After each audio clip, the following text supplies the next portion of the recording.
Bismillahirrahmanirrahim. Assalamualaikum warahmatullahi wabarakatuh. Alhamdulillah, alhamdulillah wa syukurillah.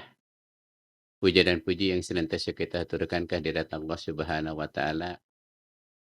Siang hari ini menjelang sore kita bertemu bermuhajahah dalam keadaan ridho Allah Subhanahu wa taala. Yang mudah-mudahan aktivitas kita dijadikan amal ibadah yang senantiasa diterima oleh Allah Subhanahu wa taala. Dan mudah-mudahan kita tidak pernah mengatakan lelah, tapi katakanlah lillah. Sehingga aktivitas kita benar-benar inna sholati wa nusuki wa mahyaya wa mamati lillahi rabbil alamin.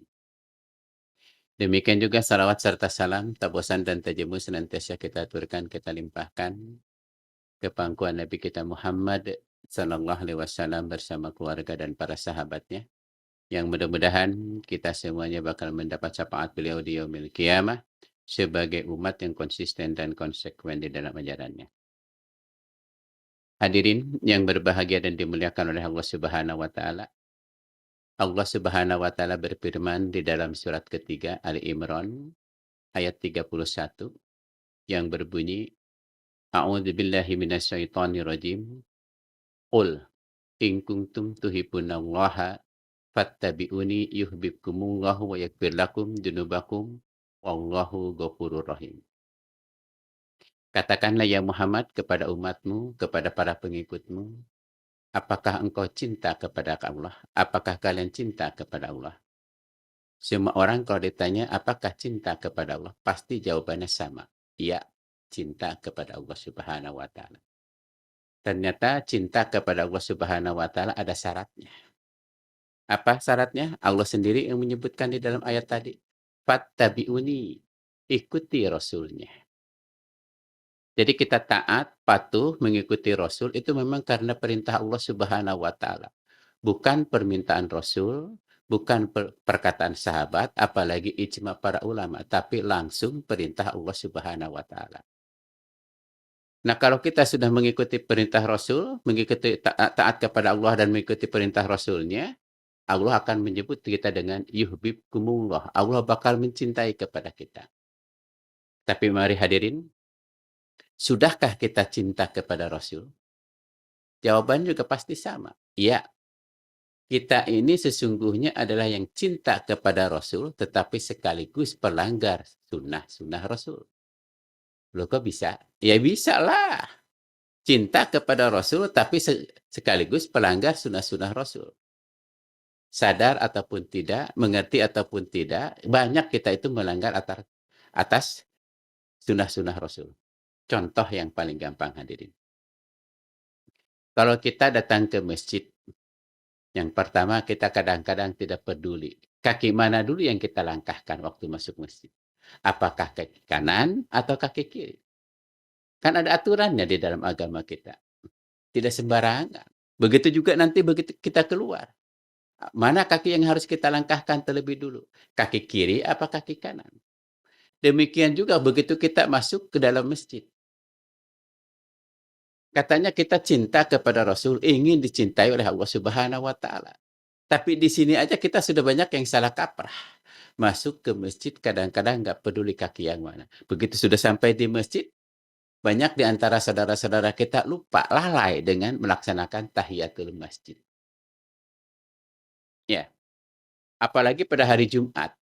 Kadang-kadang orang begitu datang sampai masuk ke dalam masjid, cari tempat yang paling ada senderannya, nyender di belakang, terus tidur. Jadi ke masjid itu hanya numpang tidur ya. Aneh kan? Padahal Rasulullah SAW bersabda, Innallaha wa malaikatu yusholluna ala saful awal. Sesungguhnya Allah bersama para malaikatnya mengutamakan, memuliakan, menghormati orang-orang yang senantiasa mengisi sop-sop yang paling depan. Jadi begitu datang ke masjid, kita isi sop yang paling depan terlebih dahulu. Itulah bukti kita cinta kepada Rasulullah, cinta kepada sunnah-sunnah Rasul. Isi sop yang paling depan. Jangan sampai dihimbau oleh nanti pembawa acara, sop depan isi terlebih dahulu. Ini sunnah Rasul. Kita lihat dalam sunnah-sunnah yang lain hadirin yang berbahagia dan dimuliakan oleh Allah Subhanahu wa taala. Banyak di antara kita katanya sekali lagi mohon maaf cinta kepada Rasul. Kalau kita diberi secangkir kopi, teh manis, ataupun air segelas, kadang-kadang di sini kita tidak mengikuti sunnah Rasul. Bagaimana? Banyak di antara saudara-saudara kita begitu mau minum, yang pertama karena merasa panas tuh kopi, merasa panas tuh teh, dia tiup. Asik ya kalau niup teh, niup kopi. Padahal itu kan sunnah Rasulullah. Rasulullah paling tidak senang, paling tidak suka siapa orangnya yang mau minum terlebih dahulu ditiup. Rasulullah paling gak senang. Ya, biarin aja dia dingin dengan sendirinya, nggak usah perlu ditiup-tiup. Kenapa sih mesti ditiup? Ya, itu yang pertama. Kelihatan dari secangkir kopi aja berapa yang kita langgar dari larangan-larangan Rasulullah. Yang kedua, mohon maaf hadirin, banyak di antara saudara kita begitu mau minum, lupa mengucapkan bismillah. Ya, padahal kita mengucapkan bismillahirrahmanirrahim itu minta izin kepada yang telah memberikan rezeki kepada kita. Ya Rob, ini rezeki dari engkau. Ya Rob, ini pemberian dari engkau. Aku mau minum. Jadi bukan hanya sekedar menghilangkan rasa haus, tapi mendapatkan barokah dari apa yang kita minum. Maka ucapkanlah bismillah. Allah Subhanahu wa taala pernah memerintahkan iblis laknatullah turun untuk bertemu dengan Nabi. Berdialog dengan Nabi. Selesai berdialog, iblis bertanya kepada Nabi Muhammad SAW. Ya Nabi, apa yang menjadi makanan dan minuman untukku dan para pengikutku serta keturunanku? Iblis mengatakan, untukku, untuk para pengikutku dan keturunanku. Apa yang menjadi hak? Setelah mendapat wahyu dari Allah Subhanahu wa taala, Nabi mengatakan, ya iblis, yang menjadi hak untuk makan dan minum untuk kamu dan keturunanmu, serta para pengikut-pengikutmu, adalah orang yang makan dan minum tidak mengucapkan bismillah, itulah rezeki bagi kalian. Jadi kalau kita makan, minum tidak mengucapkan bismillah, pada dasarnya yang makan, yang minum itu adalah iblis atau setan, bukan kita. Makanya Nabi juga pernah pada suatu hari, tatkala sedang makan bersama sahabatnya, tiba-tiba ada seorang sahabat datang makan, ikut makan. Nabi berhenti, tidak meneruskan makannya, para sahabat bengong. Tapi begitu selesai, orang itu ingat. Pada suapan terakhir dia itu teringat, dia belum mengucapkan bismillah. Dia mengucapkan bismillahi Allahumma awalu wal akhiru. Nabi tersenyum. Para sahabat bertanya, ya Nabi, kenapa sih Anda tadi lagi makan tiba-tiba berhenti dan sekarang Anda tiba-tiba tersenyum? Apa kata Nabi? Aku lihat dia tadi makan, lupa mengucapkan bismillah dan aku lihat itu setan berebutan makan dan minumnya. Tapi begitu pada suapan terakhir dia mengucapkan doa, bismillahi Allahumma awalu wal akhiru, aku lihat setan lari terbirit-birit sambil memuntahkan makanannya. Jadi hadirin yang berbahagia dan dimuliakan oleh Allah Subhanahu wa taala, kita jangan sampai lupa mengucapkan bismillah. Ajarkan kepada anak cucu kita, "Nak, Cu, kalau mau makan dan minum jangan lupa mengucapkan bismillah." Ini sebagai rasa syukur kita kepada Allah Subhanahu wa taala. La in syakartum wa la in kafartum inna azabi lasyadid. Kita bersyukur di sini. Coba kalau tidak ada air, subhanallah. Ya, itu yang kedua. Kadang-kadang kita juga lupa. Padahal Nabi mengatakan, la yashrabana ahadukum qa'iman. Janganlah kalian makan dan minum sambil berdiri. Memang enak ya kalau makan minum itu sambil berdiri. Kayaknya nikmat banget. Apalagi pulang dari mana-mana, situasinya panas, ambil gelas, berdiri dekat dispenser, kucurin airnya yang dingin, langsung minum sambil berdiri, lupa lagi baca bismillah. Subhanallah. Ya kan? Jadi di mana bukti kita cinta kepada Allah Subhanahu wa taala, kita taat kepada Rasulullah, baru makan dan minum aja udah berapa yang kita langgar. Tadi kita lupa mengucapkan bismillah, kita tidak makan dan minumnya sambil berdiri. La yasrobanna ahadukum qa'iman tadi. Kata Nabi, jangan makan dan minum sambil berdiri. Subhanallah. Ya, jadi yuk kita biasakan makan dan minum itu. Dalam keadaan apapun, usahakan semaksimal kita, semampu kita untuk tetap dalam keadaan duduk. Ya, ini bukti jadi karena Allah tadi mengatakan fattabi'uni ikuti. Ya. Yang berikutnya, Mohon maaf hadirin, banyak di antara kita makan dan minum, nah ini dia nih kebiasaan yang ya kalau dilihat udah kelihatannya sepele sih, tapi ini rutinitas. Makan, minum pakai tangan kiri, ya. Pakai tangan kiri, apalagi kalau ngupas pisang ya. Dikupas pisangnya langsung blek gitu ya, dimakannya enak banget pakai tangan kiri. Maka sekali lagi iblis pernah bertanya, "Ya Nabi, apa yang menjadi hak untuk kami makan dan minum apa?" Kata Nabi tadi apa? "Apabila umatku manusia makan dan minum memakai tangan kiri, itu hakmu."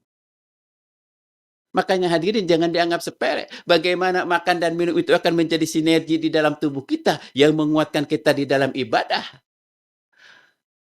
Ya, kalau kita benar-benar cinta kepada Allah dan taat kepada Rasul-Nya, itu akan menjadi sinergi yang menguatkan kita di dalam ibadah. Itu yang memberikan rezeki, kekuatan kepada kita.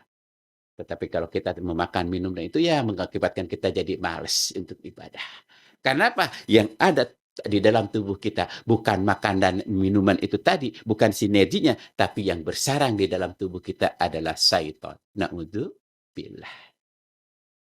Ya, jadi kalau kita lihat itu tadi, ya, kata Rasulullah SAW, kita cinta kepada Allah, kita cinta kepada Rasul, dan ingat sekali lagi hadirin, yang paling tidak disukai oleh Rasulullah SAW adalah makan dan minum. Itu israf. Apa itu israf?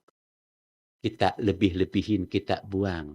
Banyak di antara kita, ngadain pengajian. Iya bagus kita mengadakan pengajian, tapi kadang-kadang itu yang hadir di pengajian, mentang-mentang itu air minum gratis, cuma minum disedot udah itu dibuang deh. Ya kan? Coba kita lihat di dalam surat Al-Isra ayat 27, innal mubazir. Allah mengatakan mubazir. Jadi mubazir itu bukan bahasa Indonesia, itu bahasa Al-Qur'an. Ya, sesungguhnya orang yang makan minum secara mubazir maksudnya disisa-sisakan, tidak dihabiskan. Kanu ikhwanas syaiton. Allah yang mengatakannya. Kanu ikhwanas syaiton. Dia itu adalah saudaranya setan. Jadi kalau Anda makan minum, tidak dihabiskan. No, kalau ingin lihat saudara setan, siapapun orang yang makan dan minum tidak dihabiskan, itu saudaranya setan. Ya, jadi bagaimana hadirin? Baru dari satu gelas aja banyak sekali lagi larangan-larangan. Yang justru malah kita laksanakan, tetapi perintahnya justru malah kita tinggalkan. Jadi mau dikemanakan nih ayat Ali Imran surat ketiga ayat 31 Allah tadi mengatakan, "Qul in kuntum tuhibbunallah fattabi'uni." Sudahkah kita mengikuti Rasulnya? Kalau kita sudah mengikuti Rasulnya, Allah akan mengatakan, "Yuhibbukumullah." Allah bakal cinta kepada kita. Wa yaghfir lakum dzunubakum. Allah bakal mengampuni dosa-dosa kita. Wa huwa ghafurur rahim. Dan Allah tuh Maha Pengampun lagi Maha Penyayang. Subhanallah. Ya, jadi hadirin, untuk taat dan patuhnya kita kepada Allah Subhanahu wa taala, barometernya tetap kita bagaimana kita cinta kepada Rasul, bagaimana kita melaksanakan sunnah-sunnah Rasulnya. Ya, karena Allah mengatakan, apa yang diperintahkan oleh Rasulmu kepada kita semuanya, ambillah. Dan apa yang dilarang oleh Rasul kepada kita semuanya, tinggalkan. Jadi kita sebagai orang Islam cuma mengatakan, ini kata Rasul, ini firman Allah, kita hanya cukup mengatakan, sami'na wa ato'na. Tidak ada tawar-menawar. Ya, begitu aja. Akhirul kalam, banyu santen banyu kelopo, cekap semanten hatur kula. Assalamualaikum warahmatullahi wabarakatuh.